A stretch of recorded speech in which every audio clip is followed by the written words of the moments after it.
Welcome to the Bookshelf Odyssey podcast. In this podcast, we talk about books, interview authors, and we discuss their journey to becoming published.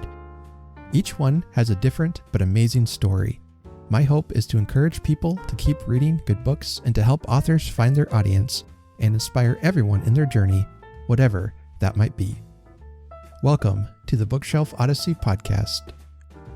Welcome back to the Bookshelf Odyssey. My name is Art, and we've had a snowstorm today, so I can't think of a better weekend or day to spend than inside with a stack of my favorite books. And my guest today is Jessica Thompson, and she's here to talk about her new book she has coming out that would be perfect for a snowy weekend. But also we're going to talk about one of our favorite writers, Agatha Christie, which is a delightful time to read as well when you're stuck inside and wanting to throttle everyone. I don't know. But, yeah. Jessica, welcome back to the Bookshelf Odyssey. Thanks for having me, Art. Glad to have you back on. I know you probably don't get much snow in Texas, but you gotta always look forward to those wintry weekends where you can get some reading in. Yeah. Here it's like it's so hot you can't go outside. Okay, there you go. It gets that way in Iowa. It's more muggy. It's like trying to breathe hot water. It's yeah, no thank you. Yeah. But I wore my Agatha Christie shirt. It's brand new. What do we got? Oh, Poirot, perfect. You must use your little gray cells, mon ami. Some of mine might be a little rusty. I don't know. Well, we'll see. I love reading mysteries, and just when I think I've got like Christie figured out, it's there's a twist or whatever I didn't see coming. So, oh, so good. Well, we're gonna geek out about Christie here in a little bit, but let's go ahead and talk about your book real quick to get things started. The Caterer's Guide series. This is the third book, but it is a prequel, actually. Yeah. Correct? Yeah, so it's the third one I've written, but yeah, like you were saying, in the characters' lives, it's the first. Mm-hmm. So even all the short stories I've written are after this one. So this is the first in the series. And it's for Valentine's Day, and someone gets beat up. That's why it's violence. Multiple meanings behind the word Valentine. It was really fun to write. Oh, I bet. Now, the other two, like you said, take place further. So should somebody read this one first, or does it matter what order you read them in? It doesn't really matter because the mysteries are standalone. But this is the first one I wrote, The Caterer's Guide to Love and Murder. And the second one I wrote is a Christmas one. Mm-hmm. It's A Caterer's Guide to Holidays and Homicide. So you could read by what season you're in. You could read it in the order they were written in. You could read it in the order of the characters' lives. Because that's probably the way I would do it, but you don't have to. I go back and forth. Like, I know C.S. Lewis's Chronicles of Narnia are like the chronologically they're written out of order. And so there's this big division. Should you read them in the order they were published, or read them in the order that they were, chronologically what order they're in? Yeah. the debates rage. Like Jack Reacher books. I guess my dad said those were written out of order. Yeah. I couldn't tell, but. Yeah. Yeah. I've read a handful of Jack Reacher now, and I've enjoyed them. But yeah, I think you could read those out of order. Yeah. Like I couldn't tell which was written first. Yeah, that's fine. That's the kind of lifestyle he has anyway. So, right. What can we expect in this new story about? A new or old story about Violet in your Caterer? Yeah, it was all like things that we already knew were coming. It was always the plan in my head. Like they meet like this. They meet over a case. So it's Violet and Jake meet over a case, and she's engaged to someone that we don't really like.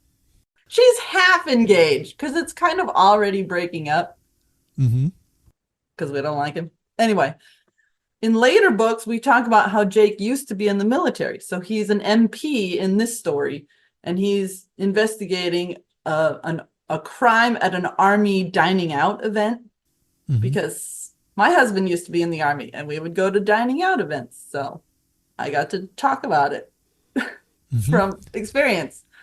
So anyway, someone is beat up at the dining out, so a formal dinner, and she was catering it and kind of also there because her kind of fiance, her not so ex-fiance, was in charge of planning it. Anyway, so someone is beat up, and then we're kind of investigating who it was because it gets pinned on the not so ex-fiance. And Jake's one of the investigating officers, so they have to work together. And you know that somewhere down the road, Violet and Jake are going to be married. Yeah. So then you got that tension too. Yeah. Like, how's this gonna all fall apart here? Yeah. So I still tried to mix in like, will they or won't they? Even though they will. Eventually. Sure. Will they now or later? Going forward, will you jump back into the timeline where you left them off, or do you still have some prequel ideas planned? Let's see. I think I was going to go back to, like, if this was number 1 and I have 2 and 3 written, I would go to 4 and 5. Okay. So I would switch back to later because a lot of the short stories are like between 1 and 2, or there's even one between 2 and 3. Where can we find those short stories? Oh yeah, they're in a lot of different anthologies. The Cozy Mystery Tribe anthologies with Aconite Cafe has a couple of them, and one of them is in this Riddles, Resolutions, and Revenge anthology with I Alba. I don't actually know how to say that out loud. First time trying to say it out loud. Anyway, that one's a New Year's story. This is the beach one. It goes with, you can see it's the same series. So another Aconite Cafe anthology. Okay. So A Beach of a Crime, A Haunting of Revenge. And then I have some more coming out with Aconite Cafe. So lots of different ones. And then I'm thinking someday I'll compile them all into my own anthology. I just picked up one of those Aconite Cafe books. Yeah, and The Tradition of Allegations. That was that was one that just came out. Yeah. Right? Yeah. That was a really fun collection. I came across several writers I didn't know about. Yeah. Really enjoyed those. Yeah, that was a fun one. Yeah, I got those. I got that and I read it over Christmas, which was really nice. Oh, good. So, perfect. Yeah. Man, it sounds like you're busy. You're just churning out stories and... Yeah, the short stories are so much fun. Oh, yeah, I imagine. It's like you can... Well, it doesn't take as long, Yeah, for one. So I get the same, like, what is it? Dopamine hit, whatever the brain chemical is. Yeah. I get the same dopamine hit from finishing it, but it's much faster. Right. Excellent. And then, so this, your new book, it comes out, I think I saw was January 11th. Yeah, right? So comes out January 11th, and I'll be pushing it all January and February. Well, looking forward to that. And I'll have to try to read them all in order now. So thanks. All right. Well, and then have you been reading anything for fun lately that you'd recommend? Oh, yeah. So I'm still trying to get through the Agatha Christie's because I'm trying to read them all. Okay. Not even the screenplays. That's a whole other. Anyway. So I'm trying to read them all before I read the last one, the last Poirot one. Got it out for this. Before I read Curtain. So I have not read this one yet. Got to read all the others before I read that one. Now, if I remember right, she wrote that years before she died. Did she? Oh, cool. So they were out of order too? If I remember right, she did that. And the last one for Miss Marple, she wrote, I want to say 20 or 30 years before she died. And then she put it in her will that when she dies, publish these stories. Oh, and cool. It's like, so she was able to, bring their story to a conclusion. And like, that's the kind of, I don't know, control I like. I want to control my characters and I want to make sure they get the goodbye that they deserve. And, Yeah. So, yeah. way to plan ahead. That's amazing. But yeah, I didn't know this one was out of order. I was thinking I'm not ready because it's last. Right. But I guess I could do any order. Because they're still they're putting out new ones. Are they? Okay. Yeah. So Yeah. someone else is writing about Poirot now. I That's forget who it is, but like I think it's like her estate hired an author that, isn't a descendant or anything. I've heard of people doing that, and I go back and forth as to what I think about that, to be honest. Yeah, I've read a couple of them, and it's like it's not Agatha. Right. They're okay. Like Charles Dickens, his last novel is left unfinished, and it was a mystery. The Mystery of Edwin Drood is it's called, and Edwin, one of the main characters, he disappears, and everyone thinks he's murdered, and then halfway through the story, it just ends, and so you don't know what happened. Like, that would be awful. it was, yeah. And fortunately, I went into reading it knowing that it wasn't finished. Oh, good. So that was helpful, but I thought I could handle it, but I'm still like, man. You're still wondering where he is. And there's people have tried to finish writing it. There's a whole history behind it. One guy, this was in the 1800s. He even claimed that he had a seance and Dickens came and told him how to finish the story. And wow. So he wrote it, and people were like, yeah, that didn't happen. This is terrible, Nope. Yeah. That's really funny. That's why I really like what Agatha Christie did with Poirot and Miss Marple. She's like, I'm going to make sure that, they have a story. That is so cool. It ends, so that she doesn't die halfway in the book or something, Yeah. So did she write Curtain because she wanted to stop writing him? Like like Sir Arthur Conan Doyle, like tried to kill him. I do think she got kind of tired of him after a while, from what I heard. And you can see that some of his books, his personality kind of gets a little more harsh or not as likable. But I think for the most part, she wanted, the storyline to be concluded. And I haven't read Curtain yet either. I'm like you, I'm waiting. I think it was more of I want this storyline to come to an end. And if it happens after I die, then it's a complete story, and then nobody else will, take him up and write him. This is my creation. Yeah. And no one will say they had a seance and try to finish it. Right. Yeah. Yeah. Well, like Sue Grafton writing the alphabet series, she got all the way to Y and then passed away. Like, oh no. I guess she had just started writing the last one when she died, and it might have even been in her will, but she said, or at least the estate said, we're not going to have anyone finish it. It's just going to be done. Okay. And like, I can't read it now. I can't read A through Y and not have Z. I would have thought they'd, do the same thing that Agatha Christie's estate is doing. Hire someone. Yeah. To each their own, I guess. But maybe some years down the road, they'll change their mind. But yeah, that tends to happen. Yeah. Yeah. Well, let's talk a bit about Agatha Christie here, since we're already talking about her. But I guess, what is your history with her? When did you first start reading her? I think I discovered her. I don't know if I had read anything from her before, but I wasn't really like paying attention to which authors I was reading until I started writing. So I think I might have read books of hers before that. Anyway, I never really like tracked authors, like, ooh, I like this one, I will read everything from this person.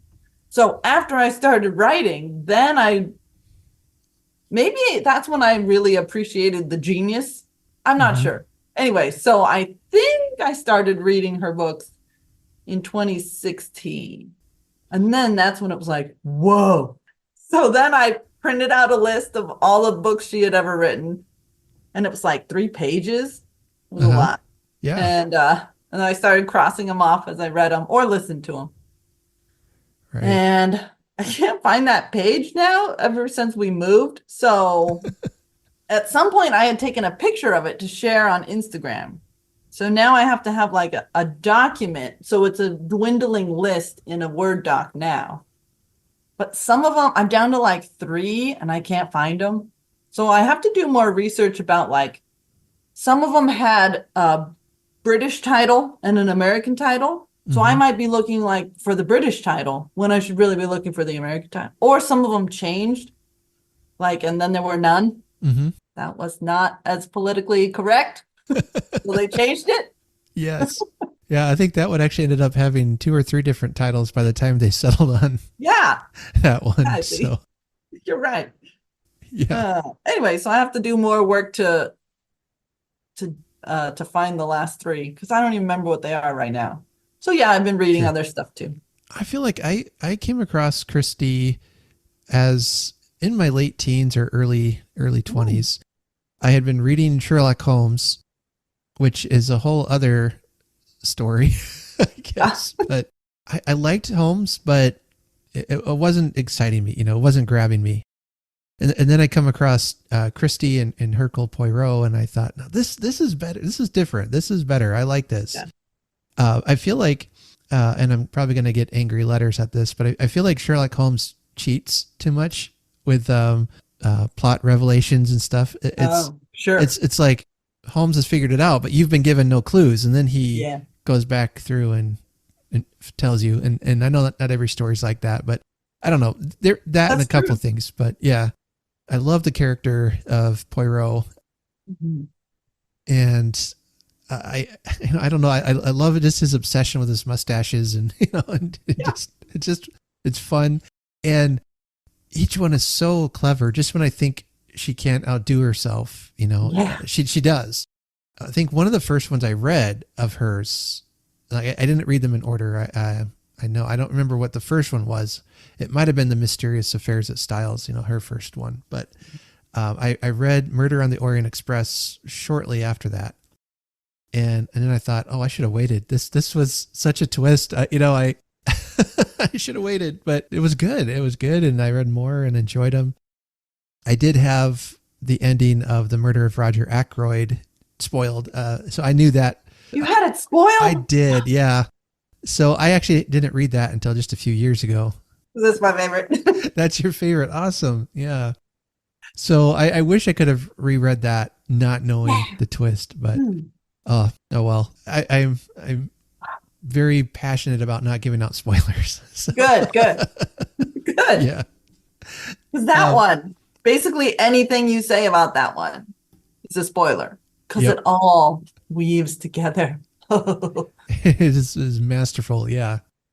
And I loved reading the reaction to that story when it was first published. People were like, oh, it's not fair. She cheated, all this stuff. And I'm like, no, she didn't. No, because you go back and read it and you're like, oh, I see what you did there. Yeah.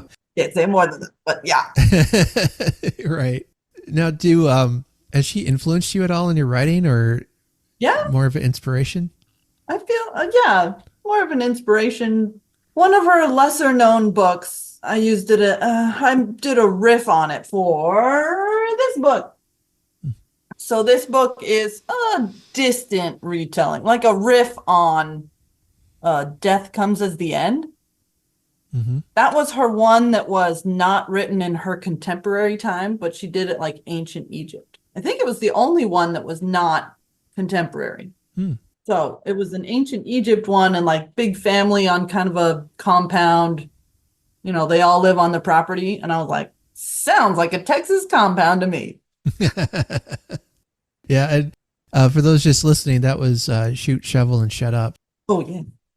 One of her recent novels. A great read. Thank you. It's my favorite. Oh. Yeah. But don't tell the other books, right? Yeah, don't tell my other books. Right. Now, do you have a favorite Agatha Christie character? I do love Poirot, but Miss Marple too. Oh man, they're all good. Okay. I guess I should have thought before I said anything. Never stopped me. I think I love Tommy and Tuppence, the way they work together, and like they're so cute. And then we follow them their whole lives. Oh. I love it. Yeah. So I'm going to say that. Yeah, I pretty sure I've read all of the Tommy and Tuppence ones. There's not that many. I mean, like Yeah. 4 or 5 maybe. Yeah, I wish there were more of those. Yeah, and I like that they age, with her. Yeah, It's so cute. and I want to say I'm about halfway through Poirot, Mhm. and then I've read some of her standalones, and I haven't read any Miss Marple yet. Oh, And so, I still have a good chunk of Christie to read through, and many more delights to come, I'm sure. yeah. I think the first Marple is also my favorite Marple. It's Murder at the Vicarage, Mm-hmm. but she's not even the main character. So I actually really like the relationship between the main character and his wife. Mm-hmm. Because at first they're kind of like, I don't know, does she love me? And then by the end they're like, oh yeah.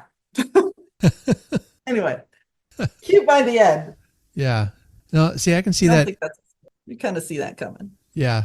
I can see that influence in your books a little bit too, then. Yeah. Writing that. Yeah. Murder on the Orient Express was just, and Wow. I will be careful of spoilers because that's when I don't want, I think most of you who might listen or watch this will know the ending, and but just the whole situation of this train stuck Wow. in a snowstorm, and the murderer's on board, and you're like, So good. what's going on? Yeah. Oh, And I still love to read that kind of story today where, there's a murder and people are trapped in with the murderer and you don't know who it is. And it's just great. that's why I did that on my second book, Right. A Caterer's Guide to Holidays and Homicide. They're snowed in largely because of Orient Express. Because I think that was the first Agatha I read, Okay. at least that I remember reading. Because it was like, whoa, that's so good. So then I went back and read them roughly in order when I could get a hold of them in order. Yeah. And then one of my favorite standalones is And Then There Were None. Oh, yeah. Just, I can't say anything really about it without giving it away. But, it's the classic story of, 10 visitors to a manor, the power goes out, they're trapped, and then people start I was totally dying. getting that vibe from Glass Onion. Uh-huh. For you? Yeah. Like private island, power goes out. Yep. Yeah, that's another good series or character. Yeah. Yeah. I actually just recently saw a high school did a stage play of And Then There Were None, which Wow. really an unusual choice, but it really was fun. The guy who directs the high school plays, he runs the community theater in the town about 15 cool. miles from us, but he just has a passion for the arts, and the way they did it was so neat. And all the actors, they just did really, really good with some heavy material, but they pulled it off. Yeah. So yeah. The last person, that would be some heavy acting. Yeah. Was it a really good actor? Yeah. Yeah. The main ones, especially some of the Expendables. Yeah. Maybe Early people. not as strong characters, but the main characters were really good actors. Woo-hoo. A lot of the violence happened off stage and everything, but that almost made it worse because, like, you could kind of hear what was happening, and I'm like, dude. That's how they did it. Because I was wondering, how do you do like blood Right. off stage? Yeah. That's how. Yeah. But it was excellent. It's fascinating. And then he added some little flourishes and touch and just kind of like background things that really just upped the creepy factor. That's so cool. When a murder was close to happening, he had these a couple actresses dressed up in these ghostly robes and stuff, and just kind of float around in the background. And what is happening? Ominous. Yeah, so he was like, that's like the angel of death is there, and it just adds to the whole atmosphere of tension. Not that it needed it. Yeah. I was like, wow, that's good. It probably helps you make sense of what's going on. Because I've watched movies that are edited and like it's not really clear, like, oh, that person's dead. When did they die? Oh, it was cut out. That's why. So if you're having deaths off stage, it's probably necessary to have an angel of death character. So you're like, someone is dying. Right. Yeah. And that's exactly, and a few times, like, especially when they first showed up, they would just, the way the stage was, you know, they had like some of the windows of the house in the back, and they just stood back there staring through the window. And I'm like, what is that? That's so scary. What's happening? Oh, man. Yeah, it was really well done. That is so cool. Yeah. Just some real heavy material, but the kids overall just handled it really well. So I'm like, man, I got to read this book again now. It's been a while. Yeah. So I was also thinking, which do you think is her most famous story? Because I've heard people talk a lot about And Then There Were None and about Orient Express. So which one do you think is more famous? I would probably say either one of those. I almost think And Then There Were None is the one people would think of, but with I know they just made a movie not too long ago about the Orient Express. So that might be on people's minds too, but you're right. So maybe before the movie it was And Then There Were None, but now it's Orient Express. Yeah. And I mean, that, you know what, I think one of the reasons I picked Murder on the Orient Express is because even, 30 years ago, I recognized that title as being a classic mystery. So, okay, I'm going to read that one. Yeah. Yeah. I think that's why I stumbled on it first, because it's like the most famous one. But yeah, other people, when I talk about Agatha Christie, they're like, oh yeah, And Then There Were None. And I'm like, oh, that's the most famous one that you thought of? Anyway, so that surprises me when they think of that one. But I have heard like critiques and things about And Then There Were None, and how it was really revolutionary because there's no detective character. Basically, the reader is the detective for all intents and purposes. So maybe that one, maybe it's really famous because it's revolutionary. I could see that. Yeah. When we went to see the play, my son, but he came along to watch, and he didn't know the story. He's like, hey, we're running out of suspects, Yeah. What's going to happen? Right. And I loved seeing the crowd's reaction to, the revelation. I mean, you could tell the people in the audience who had no idea what was coming. They were just, after the play, they were like, oh, I can't believe it. That was so cool. So good. Yeah. I have a friend that thinks that she cheated with that one because there's this one part, can't really talk about it. Anyway, my friend thinks she cheated, like he wasn't there. And I'm like, yes, he was. Anyway, I don't think she cheated, but my friend thinks she cheated. Well, and now you're not friends with her anymore, right? Can't talk about it anymore. Yeah. My former friend. Former friend, yeah. Yeah. Exactly. Now, do you have top 5 favorite Agatha Christie's? Oh, yeah. So my top is Murder of Roger Ackroyd. Okay. Because that was one of the other early ones that I read. Because I think that's when I committed to read them all. Because I read Orient Express and I was like, whoa, I got to read more of these. But I didn't like print out the list and get crazy pants until after Murder of Roger Ackroyd. Because I think it was, some clickbait somewhere. It was like the number one mystery of all time was the Murder of Roger Ackroyd. So I was like, gotta read it. So then I read it, and the twist, and then I was hooked. So then I printed out the pages and read them all the books. And yeah, I don't know yet if I like Curtain. Well, one thing I read, they said it was actually written during the time when she was considered to be at the height of her powers as far as writing goes. So I can't help but think it's not going to be really good, Yeah. Like, so she just, rested on her laurels. Right. Maybe it was like, I'm at the height of my game, so I can stand to take a risk. Yeah. Maybe. I don't know. Let's just guessing. Yeah. Then my second is probably Orient Express. Murder on the Orient Express is so good.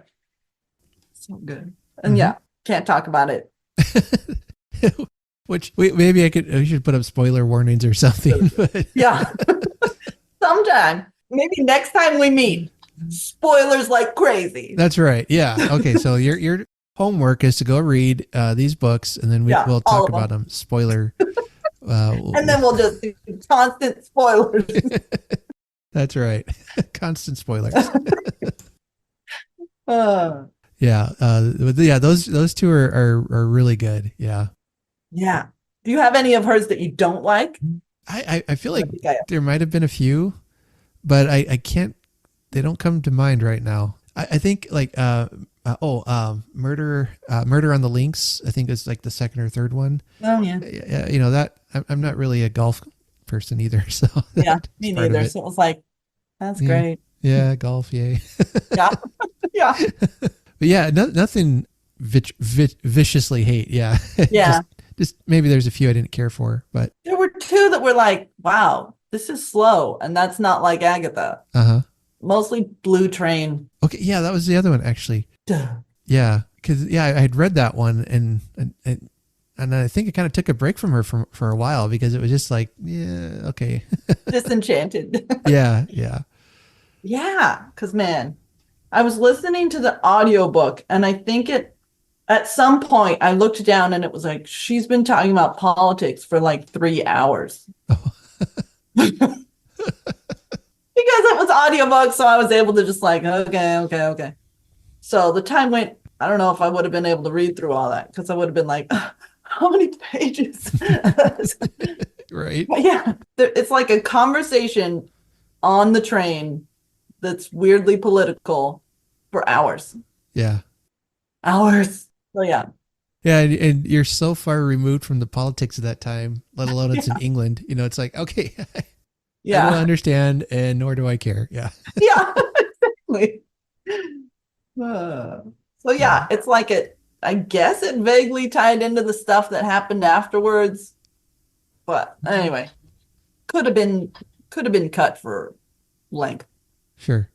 So don't start with that one if you're starting on Agatha Christie. Right. Yeah. Well, where do you think they should start? I've heard a couple of theories, and I'd like to hear yours. Well, I'm a fan of reading things in order in the characters' lives because then, they do change. Yeah. Although Poirot doesn't change that much because he's one of those like no growth characters. I forget what they're called, but he's not supposed to change a lot, but he still kind of does. I mean, his career changes.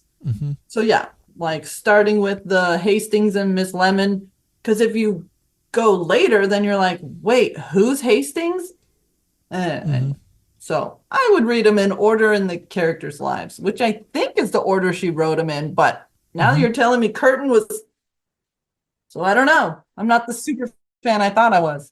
No, but it wasn't published for like 40 years. So she intended that to be written when he was old. So.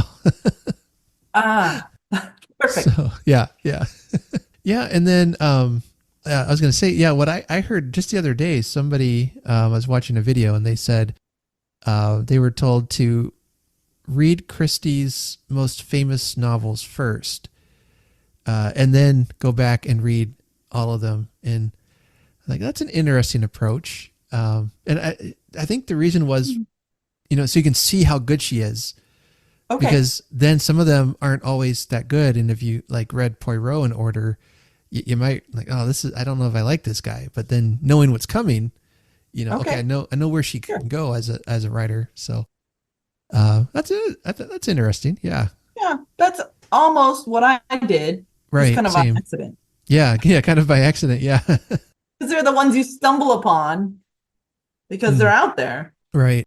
Yeah. You have to look hard for Blue Train because nobody liked it. Right. The reverse of that was I was like, but then, what do you have to look forward to? Yeah. So then, you're just downhill from here. Yeah. So I don't know if I'd do that. Yeah. But if you do, it's fine. Yeah. Read them out of whatever order. Just read them. They're good. Yeah, they're good. So just do it. Right. Even the slow one, still good. Yeah. Yeah. That's, it's one of those writers that, I like to say, like even a bad Christie is a pretty good story, Yeah, exactly. Yeah. That's how I was feeling about that most recent movie, the Death on the Nile. Wait, not Death on the Nile. The one after that. Oh, the one that just came out? Yeah, the one that's based on Halloween Party. Mm-hmm. What's it called? Anyway. A Haunting in Venice, I think. That's it. Yeah. So A Haunting in Venice, it wasn't really an Agatha, but it was still a pretty good story.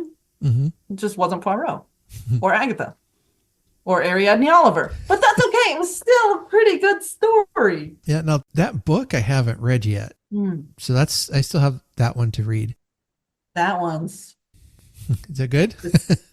Yeah, it's good, but chilling. Oh, now I really want to read it. So maybe I'll get out of order and Yeah. go read it. What do you think about the recent movies that Kenneth Branagh has done with Poirot? Yeah. I don't like where he's taking the character because he doesn't seem like Poirot to me, but I might be too used to David Suchet, but also the whole fact that like he's making Poirot not religious. Poirot was religious. And that's okay. Anyway, Hollywood just has to take religion out of everything. So, meh. Yeah. I only watched his first one when he did the Murder on the Orient Express. And it was good. But my problem is I feel like David Suchet did such a perfect job. Yeah. It's like trying to recast, Indiana Jones. It's going to be an impossible task, It's not possible. Right. Like when they tried to recast Han Solo. Nope. Yeah. Sorry. Didn't work. Right. It's I almost want to say they didn't even try. With Kenneth Branagh, they went way too far in the wrong direction. Yeah. It's because he's the producer director. So he just cast himself because he wanted to do it. I can't say I blame him, but yeah, but someone else would have been better casting. Yeah. Yeah. But yeah, I just think David Suchet did such a great job. And I know he's narrated some of the audiobooks too. And I try to get those when I see them. And yeah. Me too. I'll do him or Hastings. I forget his real name, but yeah. Yeah. Yeah. So we're just spoiled. That's what it is. Yep. we grew up with David Suchet has been Poirot for so long, what was it, like 30 years? It was so long. That's dedication too. I mean, I hear all the time about actors saying, "Oh, I got tired of playing this character." So, and I don't know if I ever heard that about him. So. Yeah, I don't think so either. Well, so let's see. I think we just about covered everything I needed to about with Christie. Other than say, if you haven't read her yet, get out there and read her. Yeah, do it now. That's right. Well, first go and read Jessica's new book, and then read my book. read her book, and then go and read some Agatha Christie, and we'll be snowed in for the weekend. Yeah. Well, Jessica, thanks for coming on and talking about Agatha with me, and thank you. It was a joy to have you back, and I can't wait to get my hands on your new book. Thank you. I guess I should name drop it again. Yeah, go for it. So, yeah. For me, it's a couple days from now, but my newest book, A Caterer's Guide to Valentines and Violence, comes out January 11th. And it's the third book in that series, but really the first. So, I would start reading it there, but you can read them in any order you want. And I have other books too, available on Amazon. That's right. And she's been a guest before. You can find her on the last few episodes she's been on, and they're out there in the podcast universe. So thanks. Go out and take a listen and see what her books are all about. If you really want to be a rebel, start with the third one and read backwards, and then try that out. Woo! We play it crazy around here. So yeah, wild. That's right. All right, Jessica, it was fun as always. So thanks for coming on. And Go ahead and give a shout out to your website so people can find you online. Oh, yeah. My website is jessicathompsonauthor.com. You can sign up for my newsletter, and just to sign up, you get a short story that's in the Violet. It's a Violet short story. So same characters. And my Instagram handle is Jessica author, and then the number 2 at the end. Yeah, I recommend following her on Instagram. She always has fun posts. I enjoy your posts. Yeah. If you want to be like Poirot and use your little gray cells, you can figure out how to head over to her website. You can find all episodes of The Bookshelf Odyssey at bookshelfodyssey.com, I believe. I should know my own website. All right. Well, Jessica, thanks for coming on, and we'll talk to you again soon. Yeah, thank you. Thank you for listening to the Bookshelf Odyssey podcast. You can check out the show notes to find out all the information, links, and books that we referenced in today's episode. If you'd like to help support the show, I'd love for you to share on your social medias, tell your bookworm friends, and help us get the word out. If you'd like to help out in a financial way, there are links in the show notes where you can buy me a coffee at buymeacoffee.com. You can find all episodes at bookshelfodyssey.com. And please follow us on my social medias. I'm on Facebook, Instagram, Twitter, and TikTok. Follow us there for more bookish content. And so until next time, happy reading, everyone, and take care.